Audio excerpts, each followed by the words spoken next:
સુરતના સૈયદપુરામાં પથ્થરમારો કરનારા 27 આરોપીને કોર્ટમાં રજૂ કરાયા. 2 દિવસના રિમાન્ડ મંજૂર કરાયા. સુરતના સૈયદપુરામાં 8 સપ્ટેમ્બરને રવિવારે રાત્રે રિક્ષામાં આવી 6 કિશોરે ગણેશ પંડાલ પર પથ્થરમારો કર્યો હતો. બાદમાં ભારે લાગણી જેવી સ્થિતિ સર્જાઈ હતી અને પોલીસને ટીયર ગેસના સેલ છોડવાની અને લાઠીચાર્જ કરવાની નોબત આવી હતી. આ ઘટના બાદ પોલીસે 32 આરોપીઓની ધરપકડ કરી હતી. આ ઘટનામાં હવે ચોંકાવનારી વિગતો સામે આવી રહી છે. પોલીસે 6 કિશોરોને પકડ્યા છે. એમાંથી એક આરોપી સવારે સરકારી સ્કૂલમાં અને સાંજે મદ્રેસામાં જાય છે.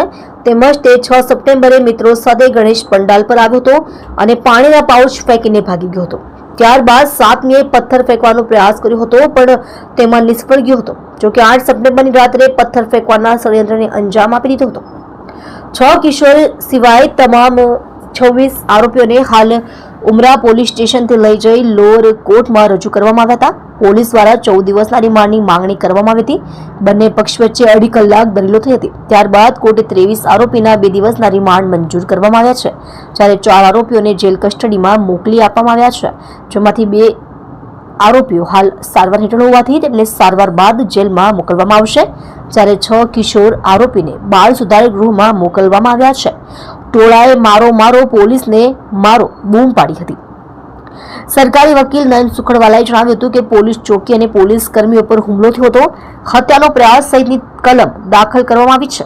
2.5 કલાક બંને પક્ષોની દલીલો ચાલી હતી. આયોજનબદ્ધ રીતે તેઓ મારી નાખોનું ઉચ્ચારણ કરતા હતા. પડદા પાછળ કોણ છે તેની તપાસ કરવી જોઈએ. 17 જેટલા મુદ્દાઓ હતા જે રિમાન્ડ માટે રજૂ કરાયા છે. તેઓએ વધુમાં જણાવ્યું હતું કે ટોળાની સંખ્યા વધારે છે. પુરાવા અને હથિયાર અંગે કેસ ડાયરીમાં ઉલ્લેખ છે. એકત્ર ટોળાએ મારો પોલીસને મારો બૂમો પાડી હતી. પોલીસે એક આરોપીની અટકાયત કરી, જેના વિરોધ પુરાવા ન હોવાના કારણે નોટિસ આપી છોડી દેવામાં આવ્યો છે. તે દિવ્યાંગ છે અને જ્યારે પૂછપરછમાં જરૂર હોય ત્યારે પોલીસ સમક્ષ હાજર રહેવા જણાવ્યું છે. તબિયત લથડતા આરોપીને હોસ્પિટલ ખસેડાયો. બંને પક્ષોની દલીલો દરમિયાન ઇલિયાસ મુનસી નામના આરોપીને તબિયત લથડતા તેને કોર્ટમાંથી સરકારી હોસ્પિટલ મોકલવામાં આવ્યો હતો. પથ્થરમારા પાછળ કોની રૂપરેખા હતી તે બાબતે તપાસ જરૂરી છે. અલગ 17 મુદ્દા પર રિમાન્ડની માંગણી કરવામાં આવી છે.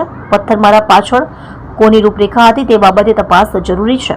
આરોપીઓ તરફથી વકીલ ભાજપના પૂર્વ કોર્પોરેટર હસમુખ લાલવાલા છે, સાથે જેબા પઠાણ, જાવેદ મુલ્તાની, અબ્દુલ શેખ વકીલ છે, જ્યારે સરકારી વકીલ નયન સુખડવાલા છે. આરોપીઓ વિરુદ્ધ આઈપીસીની કલમ 324(4), 125, 121(1), 109, 115(1), 189(1), 189(2), 190, 191 હેઠળ ફરજમાં રૂકાવટ, પોલીસ અને પબ્લિક પર પથ્થરમારો, પોલીસના વાહનોની તોડફોડ અને નુકસાનનો ગુનો નોંધવામાં આવ્યો છે.